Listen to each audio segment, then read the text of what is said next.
건강 100세를 위해 의사가 참견해 드립니다. TV 주치 의사의 참견. 안녕하세요. 진행을 맡은 권진영입니다. 오늘 여러분의 주치의가 되어드릴 프로 참견러 심장혈관내과 오민석 선생님과 함께 하겠습니다. 선생님 안녕하세요. 안녕하세요. 오민석입니다. 고혈압은 우리나라 성인의 약 30%가 앓고 있을 만큼 우리 주변에서 흔히 볼 수 있는 질환이죠. 하지만 병원에서 체크한 내 혈압이 진짜가 아닐 수 있다는 사실 알고 계실까요? 오늘은 건강을 위협하는 숨은 혈압의 진실을 알아보겠습니다. 먼저 사연부터 들어볼게요. 안녕하세요. 저는 53세 주부입니다. 아버지가 오랫동안 고혈압을 앓으셔서 저도 평소에 혈압에 신경을 많이 쓰는 편입니다. 가끔 집에서 혈압을 재면 늘 120에 80 정도로 늘 정상이었었어요.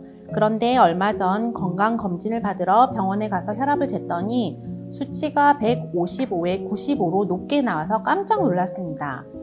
의사 선생님께서 다시 한번 재보자고 하셔서 조금 진정한 뒤 다시 쟀는데도 150이 넘게 나오더라고요. 혹시 집에서 쓰는 혈압계가 잘못된 건지 아니면 정말 제가 고혈압인 건지 너무 걱정됐어요. 혹시나 하는 마음에 집에 오는 길에 혈압계를 사서 다시 쟀더니 또 정상 범위였습니다. 인터넷을 찾아보니 배기고혈압이라는 게 있다던데 저처럼 병원에서만 혈압이 높게 나오는 경우 정말 괜찮은 건지 앞으로 어떻게 관리해야 하는 건지 궁금합니다. 의사의 참견 선생님 도와주세요. 실제로 이런 경우 많이 보시나요? 네, 우선 백의고혈압이라는 단어가 일반인들에게는 생소할 수 있는데 이 단어를 알고 계신 것만으로도 굉장히 건강에 관심이 많으신 분 같습니다. 우리의 혈압은요 하루 종일 같지가 않아요. 그렇기 때문에 변화가 생길 수밖에 없고, 그런데 이런 변화가 어떤 특정 상황에서 유발이 된다거나 그걸로 인해서 우리가 혈압이 정상이 아닌데 정상혈압이라고 오해를 하거나, 반대로 사실은 정상혈압인데 정상혈압이 아니라 높은 혈압, 즉 고혈압이라고 우리가 오해를 하는 경우가 생길 수가 있죠. 이 상황에서 나올 수 있는 단어들이 백의고혈압, 그리고 오늘 또 말씀드릴 내용 중 하나인 가면고혈압이라는 혈압이 있을 수가 있겠습니다. 이렇게 우리가 혈압은 일상적으로 변할 수가 있고, 이 평균적인 혈압, 그 다음에 혈압의 변동, 이런 것들도 중요한 문제가 되겠는데요. 이거에 대해서 오늘 알아보는 시간을 좀 가지도록 할게요. 그러면 두 가지의 큰 차이점과 공통점을 알려주실 수 있을까요? 공통점이라고 한다면 말씀드린 대로 특정한 상황이나 어떤 특정한 시기에 혈압이 높게 나온다. 즉 우리 몸에 혈압의 변동이 생겼다. 이거라고 할 수가 있게 되는데요. 하지만 공통점보다는 차이점이 훨씬 더 중요한 문제가 될 것 같습니다. 여기서 나오는 차이점은 어느 한쪽은 치료가 필요한 고혈압이고 어느 한쪽은 사실은 치료가 필요 없는 정상혈압이라는 거죠. 네, 배기고혈압은 왜 병원에서만 유독 혈압이 높게 나오는 걸까요? 우리가 병원에 갔을 때의 마음가짐이 어떤지를 생각해 보시면 그 답이 쉽게 나올 것 같습니다. 우리가 일반적으로 병원에 가면 내가 병이 있지 않을까라는 걱정을 참 많이 하게 되죠. 그렇기 때문에 일시적으로 긴장 상태가 되고, 그로 인해서 스트레스 호르몬이 나올 수도 있고, 그 다음에 꼭 정신적인 어떤 문제가 있지 않더라도 사람이 정상적으로 긴장을 하다 보면 말씀드린 대로 이 호르몬 수치가 상승하면서 이 호르몬이 교감신경을 자극하게 되면 혈압이 상승을 할 수가 있게 됩니다. 그래서 이거는 병원에 왔을 때만 벌어지는 일이기 때문에 평상시에 내 몸의 혈압이 정상임에도 불구하고 이렇게 병원에서 왔을 때만 혈압이 높아져 있는 이런 상태가 될 수 있죠. 그러면 반대로 가면고혈압은 병원에서는 정상으로 나오는데 집이나 직장으로 이렇게 가가지고 혈압을 재면 또 높게 나오는 거잖아요. 그 이유가 또 있을까요? 아까 처음 서두에서 제가 말씀드린 내용 중에 하나가 뭐가 있었냐면, 하루 중에 혈압은 일정하지가 못하다. 그럼 변동성이 생길 수 있다. 그런데 여기서 이제 문제가 생깁니다. 어떤 문제가 생기냐면요. 나는 혈압이 정상이었으면 좋겠어요. 그렇기 때문에 한번 혈압을 쟀는데 병원에서는 여지없이 한번 탁 잰 혈압을 가지고 당신의 혈압은 몇입니다 라고 정해줍니다. 그런데 내가 집이나 아니면 어떤 다른 시설에 가서 혈압을 측정할 때는 내가 마음에 드는 숫자를 내가 고를 수가 있어요. 보통 일반적으로 우리가 숫자를 고른다고 하면 가장 좋게 나온 숫자를 고를 수밖에 없게 됩니다. 그래서 처음 측정한 혈압이 높게 나왔을 때 아니야, 이거는 내 몸의 혈압이 아니야 라고 이제 치부를 하고 다시 측정을 하고, 또다시 측정을 하고 그럴 때마다 또 높게 나오면 다시 측정을 하고 결국에는 한 번 정도는 내 마음에 드는 숫자가 나왔을 때 이게 내 몸의 혈압이다 라고 혼자 판단을 하게 되는 거죠. 이렇게 되기 때문에 우리가 말하는 평균적인 혈압, 일상적인 혈압은 높음에도 불구하고 한 번 쟀던 내가 내 몸의 혈압이라고 믿는 숫자만을 고혈압의 진단 기준에 미치지 않는다고 해서 난 정상혈압이다라고 치부를 해서 생기는 증상이 과민고혈압의 대표적인 원인입니다. 그러면 가짜 고혈압이라는 말이 그렇죠. 네, 그 말이네요. 네, 가면을 쓰고 있는 거죠. 그러네요. 사실은 뒤에 고혈압이 숨어 있지만 내 가면으로 정상으로 포장을 하고 있는 거죠. 그러면 이 지금 두 가지 혈압 있잖아요. 배기고혈압과 가면고혈압. 이게 얼마나 흔한 질병인가요?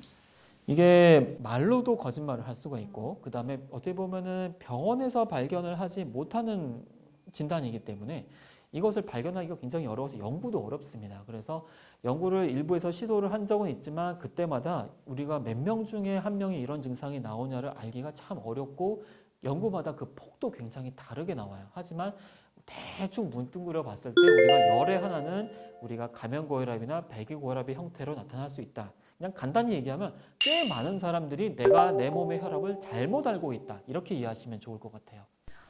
그러면 그만큼 되게 위험한 경우가 생길 수도 있을 것 같아요. 네. 그러면 이게 실제로 건강에 얼마나 위험 정도가 얼마나 될까요? 오늘 주제가 나는 정상이라고 생각했지만 정상이 아닌 혈압 또는 그 반대로 정상이 아니라고 생각했지만 정상인 혈압 이게 이제 주제가 될 건데요. 이게 정상이 아닌 혈압은 몸에 문제가 있을 거고 정상인 혈압은 내가 문제가 있을 거라고 착각하고 있는 상황이라는 거죠. 그래서 그렇게 생각하시면 쉬울 것 같아요. 가면고혈압은 원래는 약을 먹어서 치료를 해야 되는 혈압인데 그렇지 않고 치료를 안 하고 있기 때문에 당연히 혈압이 높을 때 생길 수 있는 문제점에 고스란히 노출이 되어 있는 겁니다. 반대로 백의 고혈압은 일반적인 혈압은 정상인데 병원에서만 올라가 있기 때문에 큰 위험은 없을 것 같지만 다만 몇몇 연구들에서 배기고혈압의 형태가 나타나지 않는 정상 혈압의 환자들에 비해 배기고혈압의 현상이 나타나는 환자들은 상대적으로 심장이나 혈관병이 더 잘 생긴다는 보고들도 있기는 합니다. 그러면 제가 이제 개인적으로 궁금한 게 있는데요, 선생님. 지금 옆에 혈압계를 가지고 오셨는데 제가 이렇게 엄청 심장이 콩닥콩닥 뛰고 있고 막 떨리고 그러거든요. 그럼 지금 재는 혈압은 정상이 아닐 수도 있겠네요. 그렇죠. 이렇게 예전에 한번 제가 방송 촬영을 하면서 제 몸의 혈압을 재는 시연을 했던 적이 있어요. 그런 촬영을 할 때 혈압을 쟀더니 제 몸의 혈압이 정상보다 매우 높게 나왔던 적이 있었습니다. 왜 그랬을까요? 당연히 저도 긴장을 했으니까는 그때 일시적으로 혈압이 상승을 했던 거예요. 그런 혈압은 우리가 평소에 내 몸의 혈압이라고 믿을 수가 없는 혈압입니다. 그렇기 때문에 내가 가정에서 혈압을 측정한다고 했었을 때는 내 몸에 평상시에 안정되어 있는 상태와 가장 유사한 상황을 만들어 놓고 이때 혈압을 측정하는 게 맞아요. 그렇기 때문에 우리가 측정을 하기 위해서는 안정되어 있고 혈압을 올릴 수 있는 식품이나 운동, 그다음에 수면 부족 이런 상황을 최대한 없게 하는 게 중요한데요. 그래서 커피는 30분에서 1시간 이상 띄워놓고 운동도 끝나고 최소 30분에서 1시간 이상 띄워놓은 상태에서 몸이 충분히 긴장이 풀린 다음에 혈압을 측정하는 게 중요하겠고요. 그리고 아까도 또 말씀드렸지만은 하루 중에 혈압의 변동성이 있을 수가 있기 때문에 시간대별로 혈압에 따라 차이가 있을 수가 있기 때문에 우리가 혈압 변동성에 가장 영향이 적은 시간을 택해서 일정한 시간에 측정하는 게 중요합니다. 그리고 여기 나와 있는 기계처럼 우리가 최근에 시계가 됐든 반지가 됐든 혈압을 측정하는 다양한 기구들이 있는데 정확한 내 몸의 혈압은 여기 있는 이 심장의 혈압을 간접적으로 측정해 줄 수 있는 가장 몸에서 가까이 있는 혈관을 측정하는 게 좋아요. 왜냐하면은 몸에서 멀어질수록, 그러니까 심장에서 멀어질수록 혈압의 오차 범위는 커집니다. 그렇기 때문에 손가락보다는 팔목, 팔목보다는 팔뚝에서 잰 혈압이 그 오차 범위가 줄어들 수 있어요. 그래서 이렇게 커프 형태로 되어 있는 혈압계가 손목이나 아니면 손가락으로 측정하는 혈압계에 비해서 훨씬 더 우리가 권장을 하는 혈압 측정 기계입니다. 네, 지금부터 한번 혈압 재는 걸 보여드릴 건데요. 이렇게 가정 혈압계가 있습니다. 그래서 팔뚝으로 재는 혈압계는 이렇게 팔뚝에 감을 수 있는 커프, 그 다음에 기계와 본체와 커프를 연결하는 튜브가 이렇게 있는데요. 본체는 보시게 되면은 어떤 특정 제품에 관계없이 일반적으로 큰 버튼이 하나씩 놓여 있습니다. 대부분의 기계는 이 버튼을 한 번만 눌러도 전원이 켜지면서 동시에 측정까지 이루어져서 결과값까지 나오게 돼요. 그렇기 때문에 간단하게 할 수 있습니다. 그래서 설명서를 보실 필요도 대부분 없어요. 다만 주의하실 거는 이 커플을 보시면 이렇게 뜯었을 때 어느 제품이든 간에 이렇게 사이즈가 표기가 되어 있고 그 다음에 이렇게 선이 그어져 있는데 팔에 감았을 때 이렇게 화살표가 있는 이쪽 범위 안에 이 끝이 위치를 해야지만 이 커프의 사이즈가 내 몸에 맞는 혈압계입니다. 그래서 팔뚝이 엄청 두꺼우신 분이나 얇으신 분은 이 범위 안에 이 끝이 위치하지 않을 수 있어요. 그래서 그런 분들 같은 경우에는 구입하신 곳에 가셔서 커프를 바꾸시는 것을 권해드립니다. 자, 그러면 이제부터 측정을 해볼 건데요. 아까 말씀드린 대로 안정 상태, 그리고 뭐 식사나 그 다음에 운동을 하지 않은 상태이고 카페인도 섭취하지 않은 상태에서 앉아 있다고 가정을 하고 측정을 해보겠습니다. 일반적으로 많은 사람들이 오른쪽 팔이 혈압이 왼쪽 팔보다 조금은 높아요. 그래서 양쪽 팔에 차이가 있을 수 있고 만약에 양쪽 팔에 차이가 있다고 하면 둘 중에 높은 쪽 팔의 혈압을 측정하는 것이 우리가 정석이라고 하겠습니다. 그래서 오른쪽 팔이 높다고 가정을 하고 지금부터 측정을 해볼 건데요. 이렇게 커플을 풀고 그다음에 지금 저 엄청 콩닥콩닥거리는데 괜찮을까요?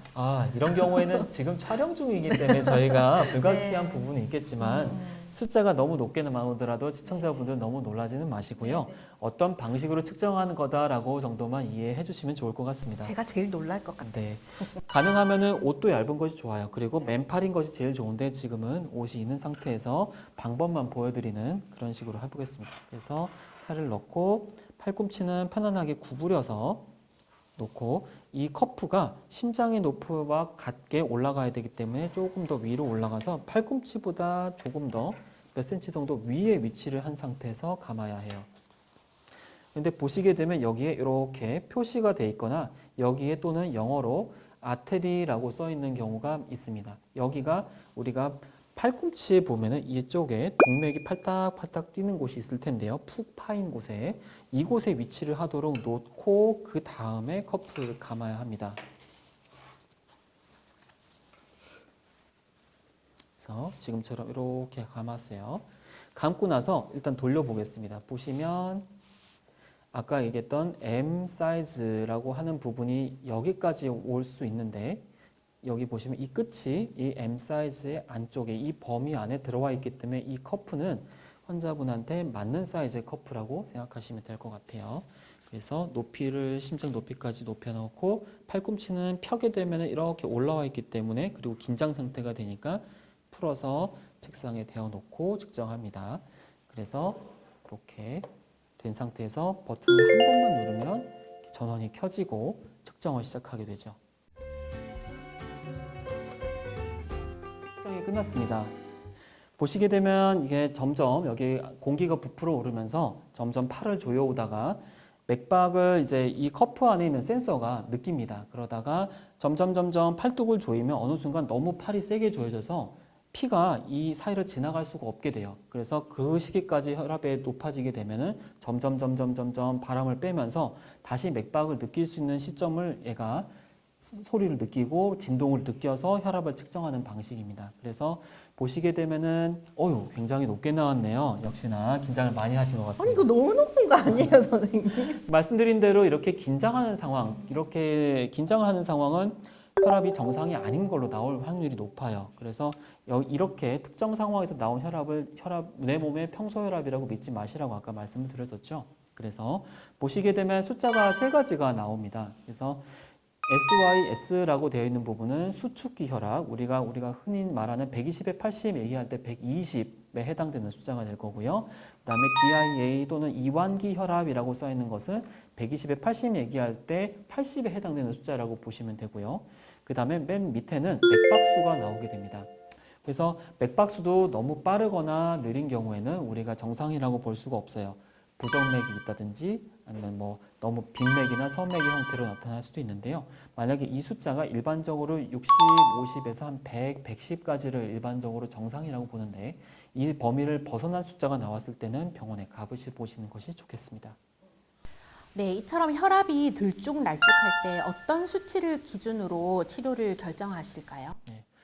그러니까 결국 우리가 원하는 건 뭐냐면 내 몸의 혈압이 가장 정확하게 측정될 수 있는 시간이나 상황이나 기구나 이런 것들일 텐데요. 하루 중에 혈압은 약간의 경향성을 대부분 보입니다. 물론 사람에 따라서 조금 차이는 있겠지만 일반적으로는 이제 아침에 일어났을 때 혈압이 가장 높고요. 30분, 1시간 또는 이제 보통 2시간 정도 지나게 되면은 조금 떨어집니다. 그리고 가장 혈압이 낮은 시간대는 일반적으로 특별한 음식 섭취가 없었다고 하면 자기 전이 제일 낮아요. 그렇기 때문에 우리가 평균적인 혈압을 아는 게 중요하다고 했을 때 가장 높을 때 혈압인 아침 일찍 그리고 자기 전 혈압 요 두 군데의 혈압이 가장 중요할 것 같고요.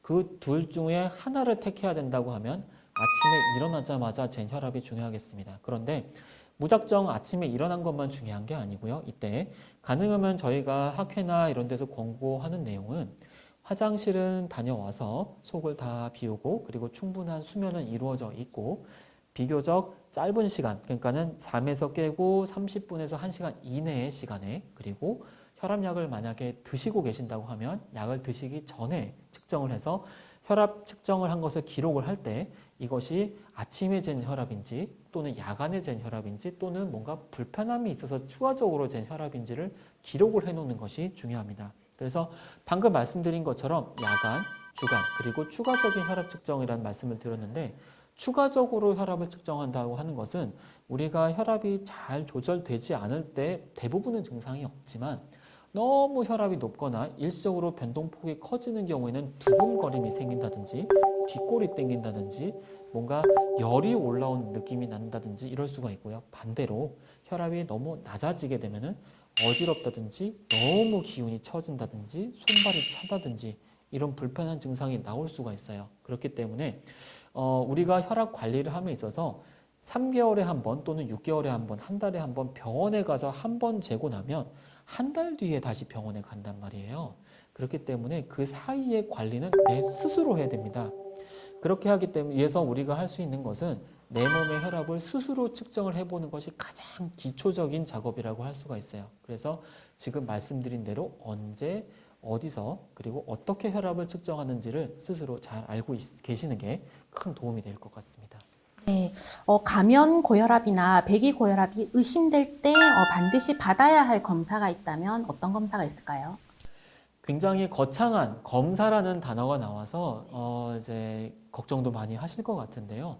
제일 중요한 거는 지금 계속 강조를 하고 있지만 가정에서의 혈압 측정 그리고 병원의 혈압 측정 이것이 자주 반복 여러 번 되는 것이 굉장히 중요할 것 같아요.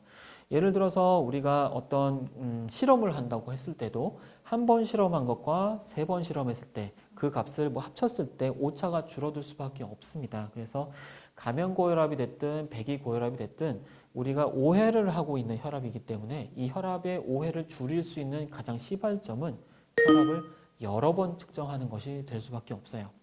그러면 근데 이제 이렇게 해도 잘 모르는 경우가 생길 수 있습니다. 예를 들면은 정말로 배기 고혈압 같아요. 그래서 집에서는 정말 계속 높고 병원에서는 정말 낮고 이런 가면 고혈압의 형태가 나온다든지 아니면 그 반대의 경우가 있을 때는 결국에는 우리가 최종적으로 판단이 필요하다고 생각이 되면 24시간 활동성 혈압이라는 검사를 고려해 볼 수도 있습니다. 그래서 뭐 군대에 가기 전에 신체 검사에서 혈압이 높게 나온 분들이 이제 주로 많이 하게 되는 검사인데요. 그래서 뭐 자녀분들 집에 있으신 부모님들이 많이 이 검사를 알고 계시더라고요.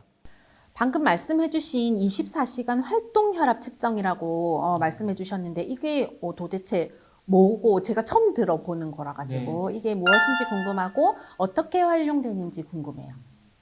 그 활용법에 대해서는 방금 말씀드린 대로 이게 우리가 가정이나 병원에서 잰 혈압이 믿을 수가 없다라고 생각했을 때 이제 활용을 하는데요.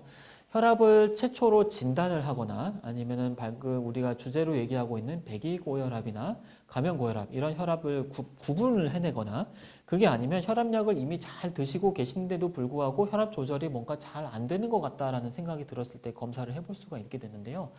예전에는 이제 이렇게 커프처럼 생긴 혈압계 그리고 여기 이제 고무 튜브가 연결이 돼 있고 그다음에 요거보다는 조금 작은 형태의 기계를 이제 차고 있으면서 24시간 동안 활동을 하면 이 기계가 일정한 간격을 가지고 혈압을 자동으로 측정을 합니다. 그래서 낮 시간에는 어떻고 밤 시간에는 어떻고 이거를 평균을 내고 편차를 보고 그다음에 하루 중에 변동성이 어떤지를 보고 이걸 확인해 주는 검사를 할 수가 있게 되는 거고요. 그런데 이제 최근에는 이 검사가 불편하다. 왜냐하면 하루 종일 이걸 차고 있으면 일상생활에 많이 방해를 받아요. 또 샤워하기도 어렵고.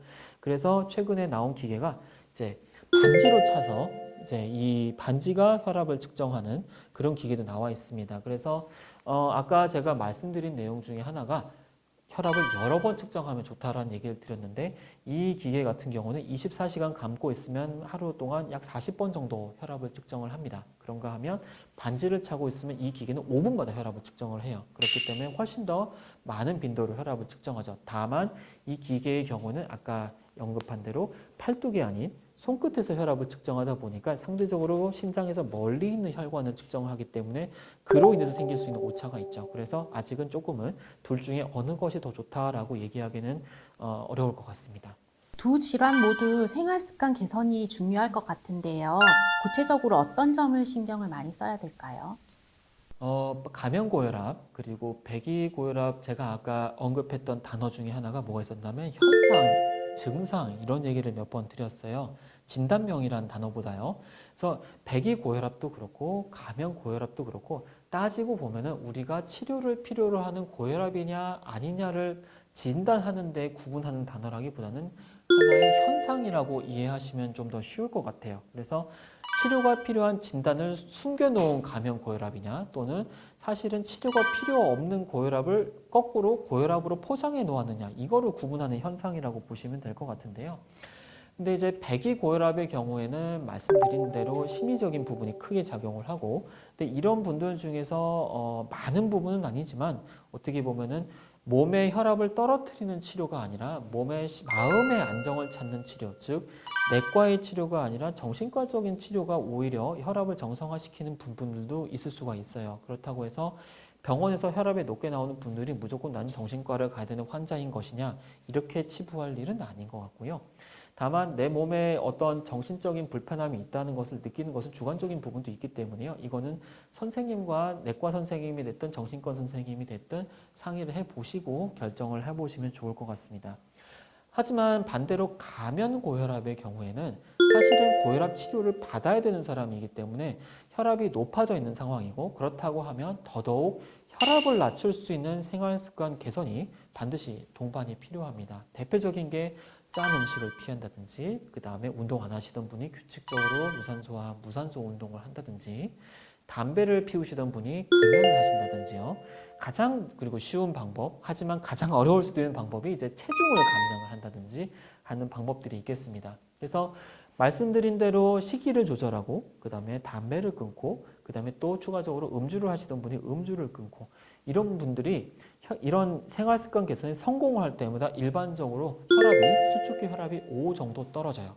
그리고 만약에 체중을 감량한다고 했을 때는 1kg 체중을 감량할 때마다 1 또는 1에서 1.2 정도의 1.13, 이 정도까지 혈압 감소 효과를 얻을 수가 있습니다. 그렇기 때문에 일반적으로 고혈압 약 한 알이 혈압을 크게는 한 20에서 25까지, 그 다음에 작게는 한 15에서 10 정도 떨어뜨려요. 그래서 체중이 10에서 15kg 빠질 때마다 혈압약 한 알이 줄어든다. 이렇게 이해하시면 좋을 것 같습니다.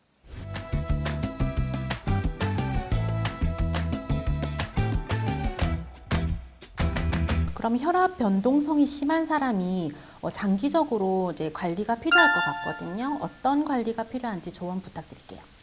어떻게 보면은 지금 말씀드릴 내용들은 앞에 나왔던 내용들을 다시 한번 정리하는 차원으로 받아들이시면 좋을 것 같아요. 왜냐하면은 혈압의 변동성이 크다라는 것은 그 자체로도 고혈압이 없다 하더라도 하루 중에 변동성이 큰 사람들이 나중에 결국엔 고혈압 환자가 되는 경우가 많기도 하고요. 그렇게 되면은 신경 써야 될 것은 아까 얘기한 대로 고혈압 환자의 신경 써야 되는 생활습관 개선과 동일합니다. 그런가 하면 변동성이 크다는 것은 또 다른 차원에서는 내가 측정을 뭔가 잘못하고 있거나 아니면 이 혈압을 내가 정확하게 받아들임에 있어 오해가 있을 수 있는 여지가 있다. 이렇게 이해할 수 있는데요. 그렇다고 한다면은 정확하게 혈압을 측정하고 그 다음에 해석을 할 때 여지가 헷갈릴 수 있는 부분들을 줄일 수 있는 방법. 대표적인 것이 조금 더 오차가 적은 팔뚝 혈압계를 쓴다든지 혈압을 측정하는 시간대를 통일시킨다든지 아니면 아까 얘기했던 커피라든지 운동, 그 다음에 뭐 음주 이런 것들로부터 충분한 시간을 띄워놓고 혈압을 측정한다든지 이런 것들이 우리가 변동폭을 줄이는 또는 변동폭의 오류를 줄일 수 있는 하나의 방법이라고 볼 수 있겠습니다. 네, 마지막으로 우리 선생님께서 환자분들에게 참견하고 싶은 말씀이 있으시면 부탁드릴게요. 제가 외래에서 환자분들을 뵐 때 혈압 환자분들한테 참견을 참 많이 합니다. 집에 무슨 일이 있냐, 혈압을 언제 쟀냐, 뭘로 쟀냐, 그리고 일기장에다 적어오라고 하고 숙제는 해왔냐, 왜 안 해왔냐, 왜 술을 먹냐, 왜 살을 안 뺐냐. 결국은 다 환자분들의 생활습관 개선에 도움이 되고 정확한 혈압 측정에 도움이 되게 하는 그런 이제 환자분들에게 도움이 되는 참견이라고 생각하시면 될 것 같아요. 근데 대부분의 고혈압 환자분들이 제 외래에 오시지만 이 방송을 보시는 분들 중에서는 약을 드시고 계시고 제 외래에 오시는 분들보다는 고혈압을 현재 진단을 받지 않으셔서 오히려 건강에 관심이 많으시거나 아니면 약을 먹어야 되나 고민하시는 그런 분들이 훨씬 더 많을 것 같아요. 그런 분들한테 드리고 싶은 얘기를 좀 해보면 고혈압은 증상이 없는 병입니다. 뭐 많이 어느 방송이든 뭐 유튜브가 되었든 뭐 다른 매체를 통해서 많이 드렸을 내용일 것 같고요. 하지만 이제 이 증상이 생겼을 때 생각보다 치명적인 증상으로 처음 발현되는 경우가 많이 있습니다. 예를 들어 심장 마비가 됐든 심근경색이 됐든 아니면 심부전이 됐든 그래서 이거는 이제 진단명이 되겠지만 예를 들어 숨이 차든 아니면 가슴이 아프든 이런 형태로 처음 병원을 찾게 되는 그런 분들이 많으세요. 근데 이렇게 해서 병원에 찾아오신 분들 중에 상당수가 예전부터 본인이 혈압이 높았다는 사실을 알고 있었거나 또는 혈압에 대한 전혀 관심이 없이 병원에도 안 다니고 건강검진도 받지 않고 그냥 나는 아무 불편한 게 없으니까 괜찮겠지 하고 그냥 몸을 방치하며 살아오셨던 분들이 굉장히 많아요. 그래서 우리가 혈압약을 먹고 있지 않다고 해서 고혈압 환자가 아닌 게 아니고 그 다음에 혈압약을 먹고 있다고 해서 그냥 내가 몸에 할 수 있는 모든 것들을 했다고 생각하고 이렇게 약간은 무관심한 게 가장 고혈압의 큰 문제라고 할 수 있겠습니다. 그래서 혈압약을 먹고 있지 않은 분이라 하더라도 내 몸의 혈압을 측정하는 행위를 계속 내 몸의 건강을 관심을 가지는 형태로 노출시키는 것이 굉장히 중요하고 또한 혈압이 조금 움직임이 있다, 그러니까 조금 높아지는가 싶다라고 의심이 되거나 또는 내 몸의 혈압이 올라가지 않겠다라는 어떤 의지를 갖고 계시다면 제일 처음에 할 수 있는 건 혈압을 자주 측정해 보는 게 제일 중요한 부분이라고 할 수 있겠고요. 그리고 반대로 혈압약을 드시고 계신 분들이라면 나는 약을 의사가 알아서 주겠지라고 그냥 치부하지 마시고 한 번쯤은 내 몸의 혈압을 쉽게 말하면 의심해보는 그런 거를 계속 반복을 해보시는 게 중요합니다. 그래서 그 시발점은 역시나 혈압을 계속 측정해보는 게 될 거고요. 그 혈압을 정확하게 측정하기 위한 방법들을 오늘 가르쳐드렸으니까 이 방법 꼭 잊지 말고 해보셨으면 좋겠습니다. 네, 오늘은 잴 때마다 들쭉날쭉한 가면 고혈압과 배기 고혈압에 대해서 알아봤는데요. 오늘 알려드린 정확한 혈압 측정법과 꾸준한 검진으로 여러분의 혈압 건강 지키시기 바랍니다. 오늘도 시청해주셔서 감사드리고요. 다음 시간에도 조목조목 참견할 유익한 건강 정보 들고 오겠습니다. 여러분의 건강을 책임질 TV의 주치 의사의 참견. 다음 시간에 또 만나 뵙겠습니다. 감사합니다. 감사합니다.